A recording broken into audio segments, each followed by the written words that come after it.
I describe it to people like an ocean. Like the waves. Sometimes the waves come in and they're small and you can stand up. And sometimes they come crashing in, and no matter how hard you try to hold your ground, there's just nothing you can do.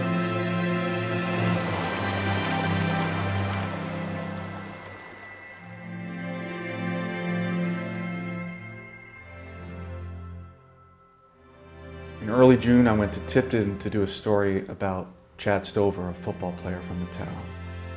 And it's affected me in ways I never could have imagined.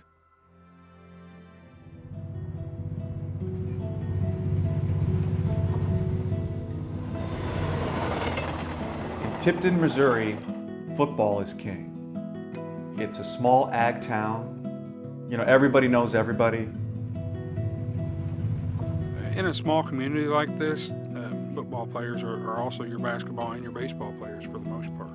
From the time he was little bitty, that's what he always wanted to do. Football is a great game. At its best, it can bond small towns, particularly on the high school level. It's also a violent game. After we've experienced what we've experienced, we truly realize the depth, the ramifications that can come from just a hit. It's scary. The 2013 Tipton football season was, kind of middling. They weren't that great, but they made the playoffs and they were about to play Sacred Heart, and it was Halloween night. Towards the midpoint of the first half, Chad was on defense and had a nasty head-to-head hit. It was quick and nobody, as far as I can tell, really noticed it. And he continued to play. There were just under 7 minutes left in the second half. Chad dives, makes a fairly fundamental play, but the thigh of the running back hit Chad's head. Twice is asked, "Are you okay?" Twice he says, "I'm good." And he goes back into the huddle. I remember looking at the play clock and thinking, we're almost done. And my mom actually turned and looked at me and said, season's almost over. Time to move on. We're almost done, Chatty. Chad came out of the huddle, and as he was almost lined up, he collapsed into the arms of one of his best friends. Kenton County Ambulance, what's the address of your emergency? J.J.'s football stadium. Got a kid down on the field. I got a doctor on the field. They said they need him now. We've got him on the way already. I knew immediately that something was terribly wrong. I wanted to run. I just wanted to get there as fast as I possibly could. And I had his helmet off. I had a tear running down the side of his face. And I just wanted him to know that I was there. That I was with him. So I got on my knees and I kissed his head. And I told him, "It's right, Chatty. Mama's here." And I remember someone told me he can't hear you, and I told him I don't care. I just want him to know I'm here.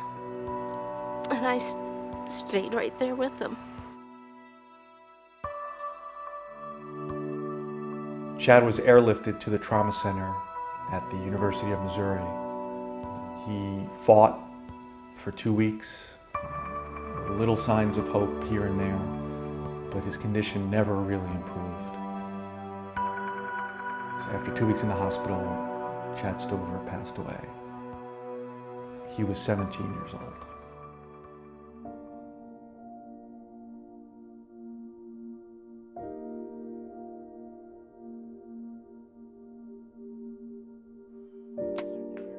This is Chad's bow that he got last year. Chad got to go one time with it.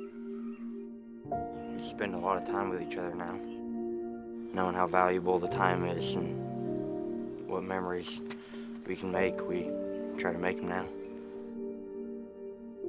What happened to Chad and to our family hopefully never happens to anybody else. When he left that day, he was in such a great mood. He was going to play football, and we never dreamed we wouldn't see him here again. This shouldn't be just another sad story. It should spark a conversation, an important one. We don't blame anybody or even the game of football for that. Chad lives on. He lives on in our memories. He lives on in everything that we do. And maybe he can make a difference.